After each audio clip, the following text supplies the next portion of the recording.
today on BCAS Sport, we have got an absolutely cracker video coming up for you. We're starting up a new series on BCAS Sport, which is called In the Sheds. Basically, it's a podcast where I'm here with Fletch and Shells, who you'll see in a second, well, you'll hear in a second, sorry. Eventually, we may get video going up on here, but for now, it's kind of just, we're just testing it out. You know, it's a bit of a, just radio-ish, but, you know, it should be a bit of fun. Basically, what In the Sheds is, we pretty much just go through the biggest news in sport across the world. We've got 3 different sports, and we kind of just go through those, and then we open the floor at the end. We've got a specific NRL-driven podcast over on Fletcher's channel, but this is, yeah, the world sports. If you're wondering why there's no NRL, that's because we've already spoken about that for ages over there. Okay, guys, so I will introduce here Fletch and Shells. You guys know them. Say hey, boys. What's going on? How are we? Yeah, not too bad, man.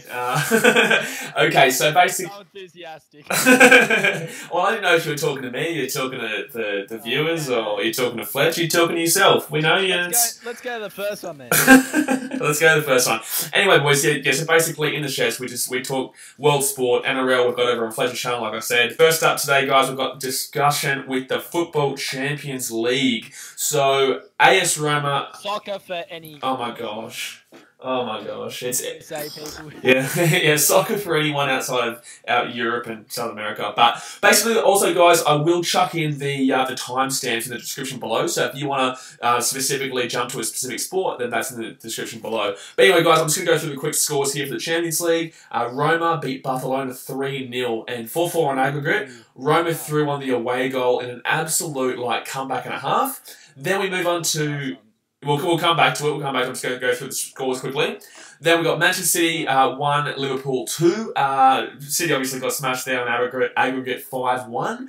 Juventus 3, Real Madrid 1. 3-4 on aggregate. Madrid go through in the end with a bit of a controversial ending there. We'll get to that. To say the least. To say the least. And then Sevilla and Bayern Munich 0-0. 1-2 on aggregate. Bayern just hold on there. So, boys, obviously there was a couple of games there that really were kind of like... Firstly, I reckon just get the Sevilla and the Bayern Munich one out of the way. Yeah, 0-0, kind of a snooze-a-thon. Bayern go through. Look, I reckon Sevilla could have got it, to be honest. Well, dude, that like the thing is that they got a red card late on, but the thing is that they were so close. They score 1 goal, and Sevilla go from knocking Manchester United out. Who really cares? But they go from knocking Manchester United out to knocking Bayern Munich out with one goal because they got that away goal, obviously, when they were in Germany. Crazy. Sevilla thought were a mad underdog. A mad dark horse, sorry. But they did well. Bayern do what they do. They just keep on going on. I would love to see Real Madrid versus Liverpool, to be honest. I think that's how it's going to turn out, to be honest. But the thing is, though, is that you can't really rule out Roma. They were down 4-1. Yeah, they were down 4-1 when they played Barcelona away, and then they come home and then they win 3-0. They've got players like Edin Dzeko, De Rossi, Nangolan, Strootman. Nangolan, yeah, he's a ridiculously good player. I would say, if anyone's going to have a crack against Mohamed Salah and defend him, it would be his old team, Roma. You know, everyone knows he did get transferred from there, so would they be the ones to shut him down? I don't know. It should be a much better game than people are predicting. I actually think that Roma could sneak it. Like Barcelona, they're no chumps. You know what I mean? Like they're one of the top dogs of the European world or the football world. Yeah, exactly. And Roma came back. So the first game. Let's talk about that first game. Roma 3, Barcelona 0. Manolas, however you want to say it, sneaks a pretty quality header from a corner about 10 minutes ago. Barcelona completely choked that game. Oh, absolutely. They were up 3-0 in the first leg, 4-1 in the first leg, and then they lose 3-0 in the second leg. What's going on? I would say complacency came in, but Roma had nothing to lose. I think once the first goal went in, they thought, why not? Yeah, exactly. Well, the first goal, Edin Dzeko was 5th minute or something as well, so it was really early on. Yeah, something like that. So if they score straight away, which they did, why not just go hard or go home? Because were expected to lose anyway, and Barcelona just sat back. Yeah, exactly. Sat back and waited for Roma to come at them. And what happened? As usual, they get a second goal, panic stations are on, and then they nick a third, and then see you later. They how to do? They love to defend. That's what they know how to do. So they're just quality defend and put part the bus, and it was game over. Again, everyone goes, where was he? Where was everyone else? Well, that's the thing, man. Everyone's just like straight for Messi. Everyone just comes straight for Messi. But it's just like when you're versing Italian teams, you can't really rely too much on your attack. Like, yes, you've got one of the best attacks in the world, but in my opinion, you've got to rely somewhat also on your defense. Like, it's just because Italy is so good at defending that it's really a struggle to put goals in the net. So if you can put a couple of goals in the net or put one goal in the net, you should be looking good. But their defense is just all over the shop. So it's like it's confusing. So they needed to. There was a theory that Spanish and La Liga teams don't like heading the ball. They don't like crosses into, but people never cross the ball. It's always cutting back and squaring it up. And they knock balls into the box, and the header was ridiculous from Manolas, but if you're Barcelona, that's a failed Champions League. Oh, 100%. It's definitely a failed Champions League. And speaking of failed Champions League, let's move on to the next match, which was Manchester City versus Liverpool. Everyone obviously expecting Manchester City to come out foreign. The thing is that the owners of Manchester City came out, basically bought Pep, yes, to win the Premier League, yes, to win all this sort of stuff, but mainly to win the Champions League, because that's the one trophy that City haven't won yet. Now, obviously, they come in and get pumped, basically, by Liverpool 5-1 on aggregate, and lose the home leg. There was a point at the beginning of the second leg where they scored early on. It was 1-0, and there was a little bit of a feeling that, you know what, this comeback could be on. But it just obviously, it didn't eventuate, and I'd say that Man City was embarrassed. A penalty? They could have got a penalty. I will say the refereeing in both games was very, very below par, but in saying that, this Manchester City performance was just as below par as the refereeing. I thought the Alex Oxlade-Chamberlain goal was unbelievable. Yeah. I've never seen someone hit a ball like that for a very long time. It was just dead set. A bullet. It went straight in. Liverpool always score cracker goals against Manchester City. It's just what happens. Yeah, Manchester City's bogey team this year is Liverpool. Oh, 100%. They were the first to beat them. They're the team that knocks them out of the Champions League. They're just that team that annoys them. But I would say it was just Liverpool, Man City. It was just a kind of Man City didn't have the answers. The first leg really was the problem. Well, the thing is, though, is that if you go and have a look at the earlier season where basically, like, all Man City fans were like, you know what, we won 5-0 at home earlier in the season against Liverpool. But if you go back and have a look at that match, Liverpool were well in that match. They were well in that game. It was 0-0, and then I think it might have been 1-0. I'm not too sure. And then they got that red card. And then from that red card, they just capitulated. Mane got that red card. Up until that point, Liverpool were seriously, like, they were starting to dominate. They were playing really well. So that game was really, truly masked by the red card to Mane. So you never know. They could have done the 4-0. They could have done 4-0 against Man City this season, but obviously they didn't get the chance to. Let's move on to the Juventus versus Real Madrid. This is probably the biggest talking point of the of the video. Well, the last year's final rematch. Now, people need to learn, don't get rid of Juventus. They're an unbelievable team. Juventus are definitely in the top 5 teams in the world, I would say. No, 100%. The complacency again sets in because we're 3-0 ahead and we think we're going to just walk in. And what happens? They get some... I don't think Dybala was even playing. And they get their 3 goals. And what happens? I 100% thought it was a penalty. I just thought it was a penalty. You thought that one at the end with Ronaldo scoring the penalty was an actual penalty? I think it was. I think he got pushed, but I think the timing of it was just so... Like, it had to be the last play of the game. It was just... It's ridiculous, man. Like... It's controversial, man. Like, 97th minute to be giving away something like that. It's just like... I know a lot of football fans won't understand this, but it's just like in the rugby league when the Broncos and Tigers had their match, and they gave away that ridiculous penalty to the Broncos in the... Took the penalty in the 97th. It was given in the 93rd. But the point, Buffon being sent off, I thought that was even bigger, to be honest. Why would you send goalkeeper off? Yeah, he's going crazy. Obviously, a goalkeeper's going to go crazy when he just got a penalty. But especially with Buffon's having his last Champions League match. And people are saying, look, they should have just let him play extra time. It would have been fair. If it's a penalty, you give it. Oh, if it's a penalty, I 100% agree with you there. Yeah, I don't care if it's 3-3 and it's Buffon's last game and yeah, it's sad and whatever. And, you know, just let him play extra time and then they'll sort it out. That's fair. Well, you know what's fair? If it's a penalty and they've done nothing all game and suddenly they get a penalty, it's just a penalty. I thought it was a penalty. No doubt about it. Like, I don't know. I'm not going to say it's a penalty, not a penalty. I'm on the kind of on the not a penalty side, but it's a pen. He pushed him from behind. His legs. It's sad. Push from behind. Yeah, but it's sad.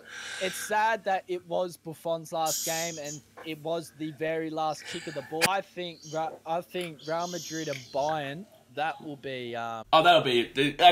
Yeah, well, moving on from that, actually, we'll get onto that in a second. But Sevilla Bayern Munich, we'll kind of get over that because that we've kind of gone through that 2-1. They snuck through semi-final draw. Liverpool versus AS Roma and Real Madrid versus Bayern Munich. There's there two cracker games there. Like, I'll be honest, I prefer Liverpool versus Roma than Liverpool versus Barcelona. But anyway, that game's gonna be crack up. But Real Madrid versus Bayern Munich, like, that's the worst draw for Madrid in my opinion. I think that they really would have put Liverpool and Roma to the sword. I think Roma would have been absolutely non-existent against Real Madrid, and I think that Liverpool would have come up just short. I think they would have lost 3-2 on aggregate or something like that.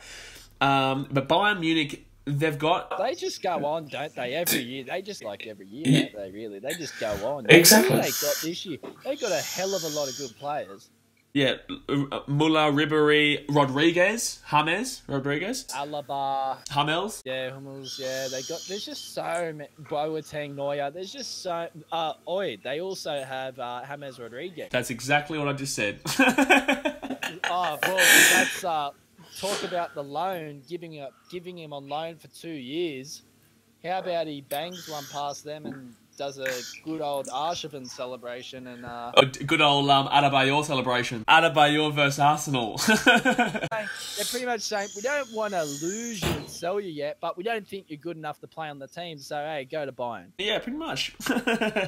So I think that's going to be I think they're going to be. I don't know who's going to win.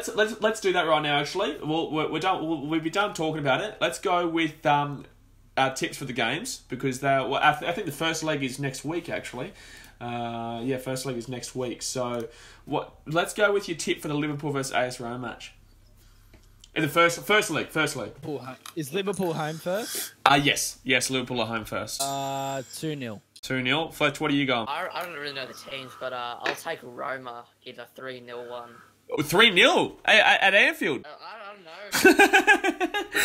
Okay, by the way, guys, just to quickly jump in here and let you know, I'm pretty much able to hold a conversation in any sport because I watch everything, but these boys, they don't necessarily watch every sport, so they're going to be kind of quiet in some points, as you've obviously seen with Fletch, because he doesn't really know too much about football. So yeah, forgive them on that. It's just every week there's going to be different sports. We may get we may get NRL one time, but that's mainly for that channel. But yeah, that's pretty much what the go is. Look, I think the first leg being at Anfield is very, very positive. I personally could see a 2-2, not going to lie. I could see a 2-2, but I'm going to say Liverpool 2-1, which is a very basic score. Man, I hate tipping 2-1s because it's just like, you know what I mean when I say it's like a basic score when you predict it. I'm going to say Liverpool 2-1. I think they could actually... it could even be 3-1. You know what? I'm going to change it to 3-1. Liverpool 3-1. But 2-2 isn't out of the question, in my opinion. I think both these teams, Eden Dzeko, he'll knock one in for sure. Obviously, the ex-Manchester City striker. And Yeah, Nangolan, and they've just got plenty of players there to really kind of go up against the big dogs like Salah, Firmino, and Milner is just. We've been going on too long. We'll just leave it as that. But Milner has been on fire. Now Real Madrid vs Bayern Munich. What's your tip? I reckon. Well, I don't know. I reckon 1-0 Ronaldo scores. 1-0. It wouldn't surprise me with like in a Bayern game. They don't really score too many. They're not usually. Sorry, Bayern fans. Lewandowski is fantastic, but Bayern Real, I don't get a feeling of lots of goals in it like I do with the Roma versus Liverpool game. They'll wait to the second leg. Second leg, yeah, 100%. That'll be when the real fire starts. I think it could be 1-1. I'm going to go with a 1-1 actually. I think Lewandowski will obviously score, and I'm going to give it to Bale. I'm not going to give it to Ronaldo. I'm going to give it to Bale in the goal scorer. They're gonna mark Ronaldo a lot, aren't they? Really, we already know they're gonna put the men on Ronaldo. They're just gonna put Boateng and Hummels both on Ronaldo. Who's Bayern's right back? Do they play 4 at the back, 3 at the back? What are they playing? Yeah, they've got Kimmich as right back and Rafinha as the left back. They play like a 4-5-1 with obviously just Lewandowski's sole striker up the front. That's and what did you say the score was? 1-0 to Real. Fletch, no, you don't know too much about it, but what are you going to go with as a Ram score? Because you know what, you'll probably get it right over us, to be honest. Like, yeah, I was actually going to agree with you. I'm going to go 1-1. Ronaldo to score 1 and Lewandowski to bang 1. Yeah. All right, boys, let's move on to the second discussion of In the Sheds. We've got the NBA, and obviously it is the playoffs. The big time is just it's wild. Everyone loves the playoffs, and there are some big matches that have gone on. There's already been one match played of each team, so we'll go through the scores quickly, and then we'll jump into some discussion because, like I said, there are some absolute big matchups here. Starting off with the San Antonio Spurs versus the Golden State Warriors. The Warriors won the first match 113-92. Well, Manu Ginobili has got to be, I think he is 40 or 41 playing finals. He's 40, he's 41 halfway through the year. Ginobili is 632 and he is still playing, yes. He has just reached his 600 milestone. Well, remember I think it was Tim Duncan was 41 when he retired. People are thinking Golden State to go through, obviously. No. We'll get to that in a second, though. I'll talk to you about that in a sec. The Washington Wizards versus the Toronto Raptors. Toronto won 114-106. Miami Heat versus the Philadelphia 76ers. Bit of an interesting matchup there, but the 76ers came out on top 130-103. So a bit of a pumping in the first match there. New Orleans Pelicans versus the Portland Trailblazers. Those are very high-scoring games there, but the first game didn't actually end up being too high-scoring. It was 97-95 to the New Orleans Pelicans away to the Portland Trailblazers, which is pretty big. Then we move on to the Milwaukee Bucks versus the Boston Celtics. Boston Celtics just came through in an absolute thriller in overtime, 113-107. I go for Boston because when I went to Hawaii... I go for Boston because when I went to Hawaii... I'm going to a guy... I didn't follow NBA really then, and a guy I met followed Boston, and he's like, you have to be a Celtics fan, man. Like, you have to be, and then... I just went for the Celtics from there. I like San Antonio a lot because obviously they had the big three back in the day, Duncan, Ginobili, Parker. Then we got the Indiana Pacers versus the Cleveland Cavaliers. They snuck one, the Pacers today. They snuck one against the Cavs 98-80 at Cleveland as well. In Cleveland, they beat them by 18 points, which is just insane, with LeBron James obviously getting smashed there. Then we move on to the Utah Jazz versus Oklahoma City Thunder, and the Big Three got the big win, 116-108 at home in Oklahoma. And then finally, we have the Minnesota Timberwolves versus the Houston Rockets. The Houston Rockets won 104-101 in a thriller. Really surprising because we all know that Minnesota... No one even expected them. Well, people did expect them to be in the playoffs, but it's a miracle. It's a miracle they're in the playoffs because I think it was the longest drought ever. I don't even remember how many years. 14 years ago was the last time they played the playoffs, which is the longest team, and that was against the Nuggets. But it's just a miracle that they're in because they haven't been really too good until Karl Anthony Towns came in and also Jimmy Butler. But anyway, guys, let's quickly go through this because there's a lot of games to go through. Warriors versus Spurs. I know what you were saying, Luke. You were saying that everyone thinks that the Warriors are going to go back-to-back, but I don't think so. They've looked very average. They've looked kind of they've choked a lot in recent games, and I know it was in games that really didn't matter too much because they'd already made the playoffs and it just didn't really matter too much, but they're looking really kind of strange. Yes, they've got Durant, Curry, Thompson. I don't think so. I don't think they have it. They're going to sweep the Spurs, in my opinion. Spurs have been terrible without Kawhi Leonard because Kawhi Leonard's been out injured the whole season, and I don't even think that they could do anything with Leonard against the Warriors. They're just too old now, the Spurs. They're past their use-by date, and like you were saying before with Ginobili, he's good. Parker's got to be at least 37, 38 now as well. Yeah, well, there's no real personality behind the Spurs you can really kind of get behind at the moment. Like, they're not doing well on the court. They're not scoring too many points. They know how to defend, yes, but they don't know how to score any points. So when you come up against the Warriors, who will score points against you, you're looking at a bit of trouble because the Spurs aren't going to be able to defend the Warriors, but the Warriors are going to be able to smash the Spurs on the defensive side of things. It's just I think the Warriors will sweep. Moving on to the Washington Wizards versus the Toronto Raptors. John Wall is back. Will it boost their stocks? I don't know. I think DeRozan's too good. I think Toronto definitely will take this series.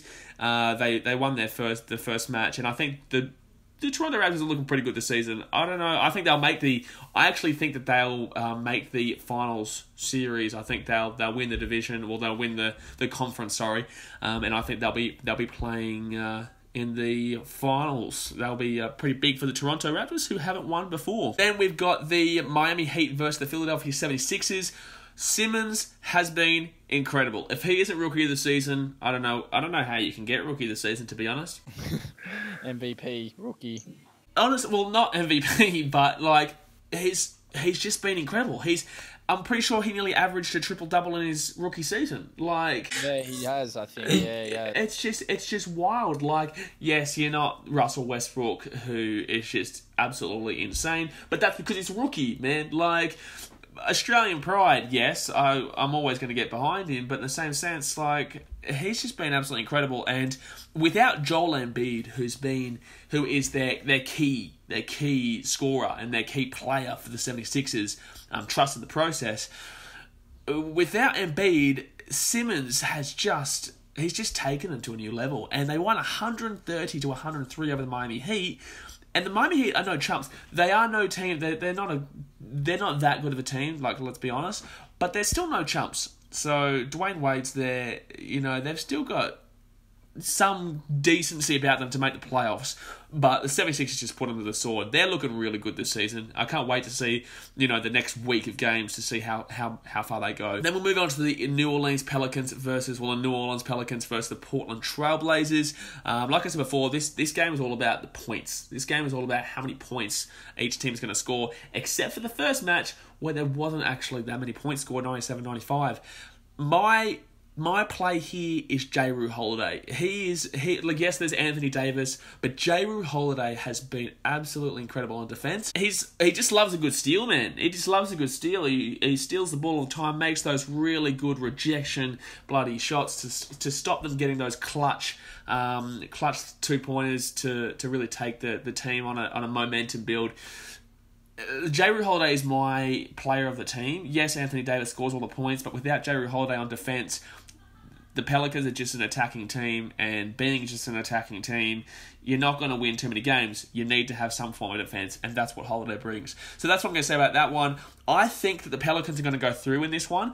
They did get a really solid away win to Portland, so that's looking good. Blazers, obviously they're the favourites, but I'm going to give it to the Pelicans there. Moving on to the Bucks versus the Celtics. Greek Freak versus the busted Celtics. So many injuries, obviously. Kyrie Irving isn't there, which puts a real hamper. They are still a decent team. I still think that the Bucks could get through, but I'm going to say that the Celtics they still get through. I still think the Celtics kind of they put them to the sword a bit. Very difficult one to choose from. Antetokounmpo is a quality player, and he has really his best games come against the Celtics. We all know that. So that's a really interesting matchup there. I think the Celtics will get through, but yeah, the Antetokounmpo will score quite a few points, in my opinion. All right, next up, we've got a big shock. India Pacers versus Cleveland Cavaliers. The Pacers 3-1 versus the Cavs this season. They've just, Oladipo's taken them to a new level, and they've got one up in Cleveland. So I'm thinking, the Cavaliers, I don't know if it's going to be their season, man. I really don't know if it's going to be their season. It's interesting because I predicted them to win the season. If you guys watched my pre-season predictions video, which is actually working out to be really terrible. Hopefully, I reckon, is everyone saying a dark horse Houston Rockets? I definitely wouldn't say they're a dark horse because they won the Western Conference. So, but we'll get to that in a sec. The Houston Rockets are a big dog at the competition. Anyway, then the Utah Jazz versus the Oakland... Chris Paul, James Harden, so... Talking about decent players, though, we've got Utah Jazz versus Oklahoma City Thunder. My question is, how are the Jazz even here after losing Gordon Hayward to the Celtics pre-season? But the Jazz, they're a really good defensive type. They're like the Spurs, but Donovan Mitchell has added that attacking, really, that spruce about them, that really kind of energy about them. Donovan Mitchell is just... He's the other one for the rookie of the season with Simmons. I think give it to Simmons, but Mitchell has just been incredible for the Jazz. But speaking of the quality players, Paul George, Carmelo Anthony, and Russell Westbrook, could they bring Oklahoma a championship? I think they could, but I just don't know. I don't know about these three players. They know how to work seriously as individuals, being the star of the team, but in Oklahoma, there is one star of the team, and that is Russell Westbrook, and Paul George and Carmelo kind of fall behind. Carmelo was the lead man at the New York Knicks. Paul George was the lead man at the Indiana Pacers. I think Paul George has kind of made another name for himself at Oklahoma. I don't think Carmelo's done enough to really warrant the big-name player in Oklahoma. So, it's interesting to see what happens next season with Paul George and Carmelo. We all know that Westbrook's going to stay, but it's going to be interesting to see if George re-signs, which he really should. He really should. Carmelo is another story, though. I don't think he's been as fantastic as he really needs to be. He'll get there. He'll get there. Yeah, but the thing is that he's just a what do I call it? He's just a catch and shoot player. That's it. He catches the ball and shoots, and he just hasn't had that He hasn't had that consistency at Oklahoma as he did with the Knicks, because he was the lead man there. So everyone would just pass and shoot to him. But at Oklahoma, they pass and shoot to Paul George for a nice little three, or they pass to Westbrook for the slam dunk. So Carmelo's only really used for a couple of threes and a little bit of mid range, which is not what he's used to. But I see what your point. He should come good, but in the same sense, he has played over 80 games now for Oklahoma City Thunder, and we're still talking about this. So he's picking up that check still. And he's still picking up that check. Yes, he is still picking up that check. That is down to contractual obligations as well. I'm not saying that he's terrible. I'm not saying he's absolutely atrocious, but I am saying that he needs to really... pick it up for these playoffs if Oklahoma want to be a serious threat. Anyway, finally in the NBA, we've got the Timberwolves versus the Rockets. They end the playoffs drought. The Minnesota Timberwolves, close-fought loss. They shouldn't be too disappointed with how they performed. And we all know that James Harden and Chris Paul, they're taken. I personally think it could be a Rockets versus Raptors final series. It could be like that. That's pretty... It's funny because it's not a basic tip, because even though they won each conference respectively, it's not a basic tip, because most people would just say, basic tip, Cleveland Cavaliers versus the Golden State Warriors. Not happening. Or they'd say the Houston Rockets versus the Cleveland Cavaliers. Not happening. So I'm gonna go with the Raptors versus the Rockets. There's a little bit of a little tingler for the Oklahoma City Thunder. A little bit of a tingler. But yeah, do you guys... Who will you guys be tipping for the final series? What, just in general to win the whole thing? No, to be the final two teams representing each conference. I want to say Cavs and Golden State. That's like... I don't want to... I just don't think... want to be bandwagon. I just want to see another Golden State and Cavs. Everyone wants to see it. If Golden State and Cavs make the playoffs, the finals playoffs, Like, that's just, I can't. Like, as an NBA fan myself, it's just like... Who do you want to see? You want to see Oklahoma and Oklahoma in it, don't you? I want to see, that's who I want to see. I don't think I'll see it, but I want to see Paul George, Carmelo, and Westbrook fighting it out in the final 7 games. I would love, like, if I'm talking completely on who I'd love to see, would be Oklahoma City Thunder versus the... I'd love to see Philadelphia 76ers. I don't think that's going to happen, but I think that Thunder 76ers would be ripper. But I'm going to go with the Rockets versus Raptors. Really? Yeah, I'm going Rockets versus Raptors, yeah.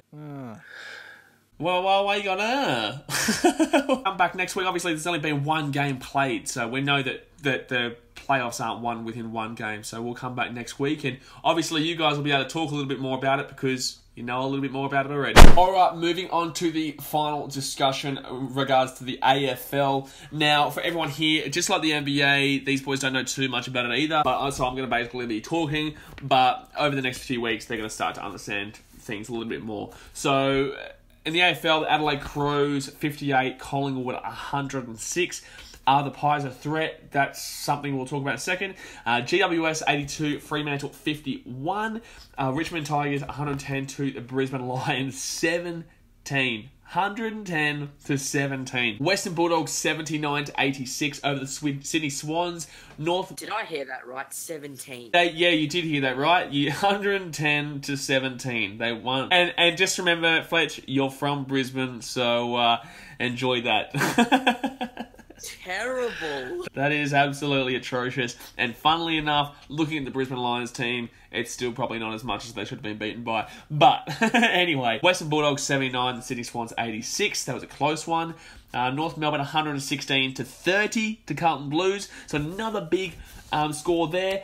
Talking of big scores, another big score, 139 West Coast, 59 to the Gold Coast Suns. So I'm from the Gold Coast, you're from Brisbane, and both teams were absolutely smashed. Then we've got Essendon 106 to 84 with Port Adelaide. Hawthorn 115 to another big scoreline, 48 Melbourne Demons. They won, but there's a lot of big scorelines this weekend. And the Geelong Cats 103 to 56 St Kilda. Lots of big scorelines there. It's a very difficult week to kind of talk about because, it's just straightforward. It's just like so many teams just won by big margins. So you can tell the big boys from the pretenders. Pros Collingwood, are the Pies a threat? Not too sure. I'm going to say they're a threat to get into the 8. They're not a threat to win the competition. Please. They're a threat to win the 8, but they're not a threat to win the competition. GWS Fremantle, have GWS been convincing? That's my main question. GWS are top of the table, but in the same sense, man, it's just like they haven't shown break away from the pack kind of football. They lost to the Sydney Swans at 103 to 87. That looks like a game they just find very difficult to win, that rivalry match there, the derby there between Western Sydney and Sydney. And then they also played Collingwood, who they beat, not convincingly, but they beat by 16 points. And they also played the Western Bulldogs, where they absolutely flogged them in Canberra. So, they've shown spurts, but I think there's a lot more they can show to show that they're going to win their maiden AFL flag. Anyway, Richmond Tigers 110, Brisbane Lions 17. What do I really have to say about this? How long until the Lions aren't embarrassing? It's actually getting embarrassing now. Like, year after year after year after year. It's the same old stuff, man. Same old stuff. And, yeah, I can't believe I'm watching it. They've got a great midfield, but when will the Brisbane Lions stop being an embarrassing team? Next on, we've got the Western Bulldogs 79-86 Sydney Swans. Was this a Swans win or a Bulldogs loss? The Bulldogs went out to a red-hot start, and the Swans came back, and then the Western Bulldogs kind of came back, and then it just kind of finished, and you just kind of left wondering, like, who really affected that game the most? Was it the Bulldogs' inaccuracy, or was it the Swans' accuracy?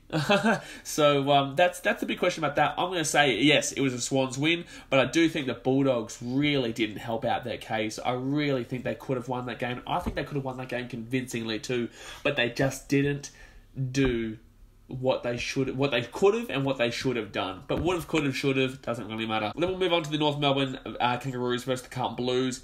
Carlton, what's going on? Like, I thought they were a pretty decent hotshot to sneak a possibility of top 10 even, but they're just terrible. Like, they rocketed out against Richmond in the first game, and then now they're just getting beaten by the North Melbourne Kangaroos. What Kangas? 116-30. They've been beaten by Richmond or Geelong or, GWS. You'd understand, but the Kangas, 116-30. What are you doing, son?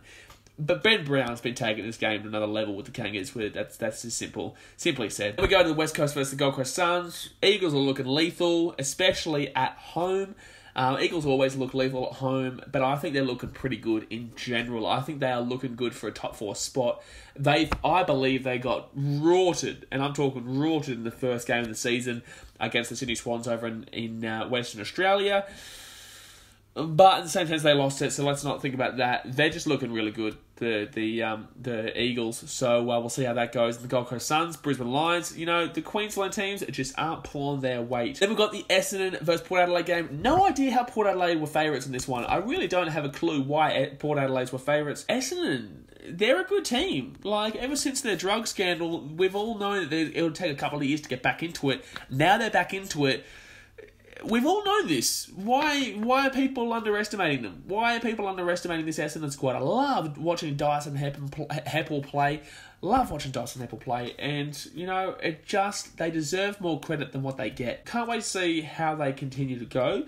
It's going to be interesting because, people aren't rating them as highly as they should. But, I think Essendon are going to be a good team this year. Or better team than most people expect. Then we've got Hawthorn versus the Melbourne Demons. Are the Hawks back in action? That's a real question. The Hawks, I think they are back. They beat Geelong. They've flogged the D's. They're looking the goods. So, like I said with most of the other teams, it's going to be interesting. Like, the AFL, it's a little bit more normal than the NRL this year. NRL is all out of whack, but the AFL is quite normal. So, the Demons, though, I don't know why they're getting absolutely flogged. They're actually a pretty decent team, to be honest. And then finally, we've got the Geelong Cats versus St Kilda. Geelong Cats finally get a decent result. The big three. My question here right now is, and I hate that I can't ask anyone about it, but my question here right now is, what's going on with the big three? Joel Selwood, Paddy Dangerfield, Gary Ablett. That is the best midfield in the competition by far. Yes, Brisbane, I know you're like, we got a bloody good midfield. You used to have a good midfield. Well, everyone thought you had a good midfield. Paddy Dangerfield is the best midfielder in the comp, and Joel Selwood has been the best midfielder in the comp. So that's why Geelong have such a good midfield, and people are wondering, when are they going to start showing that they've got the best midfield? That's the real question. When are they going to start showing it? They finally get a good result against St Kilda, beat them by basically 50 points. Now they need to make a roll on. They need to make a roll on from here. They need to start asserting dominance. Geelong are a good team. Geelong deserve to be up the top of the table. They're 8th place right now. I know it's only the beginning of the season, but come on. Like, Geelong, you need to really start getting and making some serious movements. This isn't the... No, pretty much they're good on paper, but they're just not showing it on the field. They're really good on paper, and it's not like they're not showing it on the field, but they need to show more on the field. Like it's not like they're not showing anything at all. Geelong are a really good side. They pushed Hawthorn to the limit, and Hawthorn are going to be a good team this year. But they've just shown a lot of...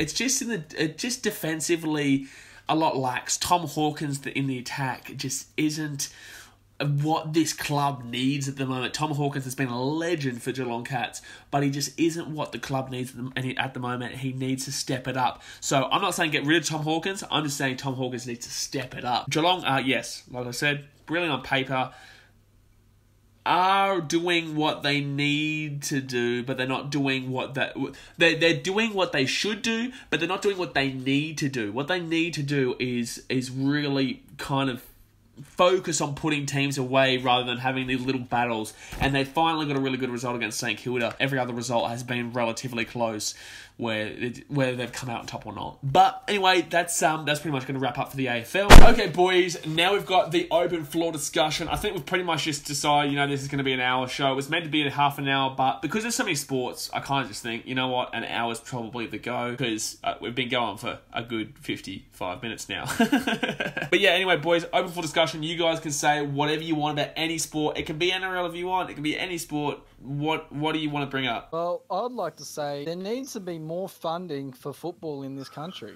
As in soccer? Now, I've heard they're building something in the Shire. Are you talking about soccer? Yeah, okay. FFA Training Centre apparently is being built in Loftus or Sutherland, somewhere near there. Considering most of the top players come from Western Sydney, Tim Cahill, Brett Emerton, Mark Schwarzer, there's definitely more. I'm just naming Harry Kuehl, just naming people off the top of my head. Surely they need an academy thing out in Western Sydney. I am going to 150% agree with you on a more every sport scale, but specifically in regards to football, the youth system really does need something. Western Sydney, you would have thought that they would put something in Western Sydney before they start putting something in Eastern Sydney, in like Cronulla. I don't really get that. So Western Sydney, they're the only team to win an ACL, let's put it that way. The top players have come from Western Sydney. I said Tim Cahill, Mark Schwarzer, Brett Emerton, Harry Kuehl. They're that's what I'm saying. Probably are in the top 10 of all time. That's what I'm saying. So it's like Western Sydney, I have no bloody idea why there would be one going out in Eastern Sydney but not in Western Sydney. I think that market really needs to be really hounded on. Like in the rugby league, I think they really need to hound it on the Fijian market. In football, I really think they need to hound it on the youth market out in the Western Sydney area. I think that's a really good idea. But I also think that in Melbourne, they really need to start focusing as well. Yeah, football's not big enough in the country yet. I don't know why Melbourne... Is football dying here? Football? That's a... Keep going. I don't think it's dying. It's just not pushed enough. Like, there's so many football fans in here, but no one takes the A-League seriously. That's a great... A-League is dying in... I could be wrong, further wrong. Just at me if I'm wrong. When are we going to get a proper marquee player in? The crowds I've just been seeing on TV. There's the crowds. There's just no one at the stadiums. From someone who goes to games, films the game day experience vlogs, all this type of stuff, I'm noticing a massive decline. Whenever I talk about this online, everyone's always like, you know what? No, look at these stats, look at these figures, whatever. I don't give a shit about stats and figures, to be honest. I give a shit about when I go to a game and I can see the crowd. I can see what it's turning into. How many games have we gone to? How many games have we gone to Western Sydney versus Sydney and stuff? And you'd have to say the Western Sydney crowd, yeah, they were pumping. But you can't light flares, you can't sing. Oh, the FFA has destroyed atmosphere. 100%. The FFA has destroyed atmosphere. You can't chuck stuff up in the air, like RBB being crazy for their support, and they're probably the best fans in the country for sure. But when your main person is banned and not allowed to say stuff on the microphone and can't say the FFA is shit. Yeah, but the FFA chant goes up every week. Yeah, but people want to celebrate as much as they can. I agree. People want to celebrate as much as they can. People do want to celebrate as much as they can. But there's sometimes, in regards to flares, there does come a line. I do believe that the FFA has destroyed all atmosphere. 100% agree. But some of the things that were being done originally, that's what they needed to get rid of. And they got rid of that. But instead, they didn't see what they were actually getting rid of. They were just getting rid of the atmosphere in general. Like, it's just... what they've done is destroy passion for the teams. They've destroyed the passion. And yes, like you were saying, the marquee isn't there. Like, the last marquees that we had was, let's seriously talk, David Villa did not work out for Melbourne City. Then there was, who was it? There was Del Piero. Andy Keogh has done well for Perth, but name a marquee player who's done really well. Everyone knocks MLS and American soccer, blah, blah, blah. They just got Ibrahimovic, scores an absolute bomb on debut. On debut, scores an absolute bomb, and he scored 2. 4-3 in the last minute from another Ibrahimovic goal. That's exactly what the A-League needs. This is a great talk. This is a great talking point, and I'm going to 100% agree with that, because the MLS, people rip on it, but it is a phenomenally run league.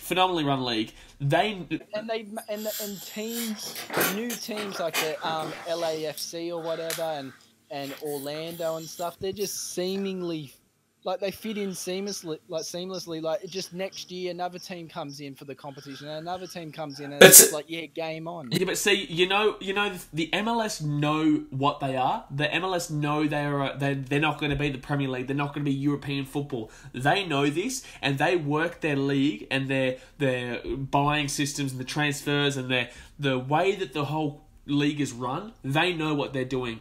In the A-League, the FFA don't really know what type of league this is. The FFA really don't know what to do, because they're trying so hard to be a European-run league where, you know, they have the best players and, you know, it's fast-paced football, and that's never, ever going to happen. Like, it's not the league. The league should be run in a similar style to the MLS, in my opinion, where, you know, players... I'm going to straight up say it. Players come to retire. It's still big players. You get your young players, your young Australian footballers mixed in with the big time big time European footballers. I think that's the way the A-League should be run, not run in a weird way where you don't really know if it's a young league or it's a old league. Like, I just chucked a few pictures in there of the crowds, and it's just not bringing in the fans at the moment. What's there to be excited about? I go to the games, I vlog the Brisbane Roar games, but it's kind of boring. It's like, why would people pay money to go and see these games? That's the main question. We may come back to this next week after we get a few maybe fan comments. Anyway, guys, let's leave it at that. We've been going for basically an hour now. We've spoken quite a bit of sport, and we'll now leave it open for the fans, the viewers, to kind of put their comments below what they think about all the sport, and also if they want something covered next week in the open floor discussion area. Eventually we may be able to get like a fan on for a little bit of a guest interview or something like that, a little bit down the track. But yes, guys, if you've gotten through to this point of the video, buddy, welcome to the end, because we have just completed our first In the Sheds podcast, boys. How do you feel? Get in the sheds, boys. Get in the sheds, boys. Now we just need someone to peel the oranges. Who's doing that? Not me. Fletch, get the oranges and the Freddo frogs, mate. The red frogs. Sorry. The red frog. Anyway, boys, that's going to be it. Thanks to Fletch and Shells. I'm going to leave a link to their channels in the description below. Thanks for watching. Hit the big like button. Hit the subscribe button, because we're going to be doing this every single week on Tuesday. Every single Tuesday that's going to be coming out. Jump on in, hit that subscribe button, hit the little ding-a-ling-a-ling notification bell so that you get a notification. Like I said, go subscribe to these boys. Chuck in a comment for what you kind of want to talk about or what you thought about this video so far. Anyway, guys, thanks for watching. Catch you later.